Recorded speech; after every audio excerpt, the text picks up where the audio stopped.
There's nothing like a little cool factor to make a space stand out from the crowd. That special something that guests will tell their friends about.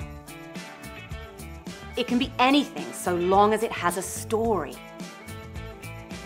Whether it's original artwork or handcrafted decor, or even objects that reveal a glimpse of the property's history. It was an exhausting process, pulling back the layers on the floor, but it paid out and we have this beautiful pine floors that are, 150 plus years old. Some of the spaces that have really stood out for me were the ones that have been transformed from their original function. Sarah's converted church was beautiful and serene, and kids love sleeping in Ernie's transformed caboose. What you see here is totally redone from a shell. It's a real adventure.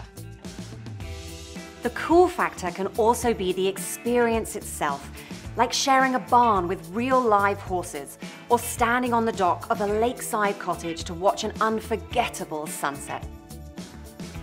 That special something in your home or rental shouldn't be ignored. It's often the thing that makes guests talk about your space and keep coming back. So when you're creating your vacation rental, keep an eye out for that thing that can become your cool factor.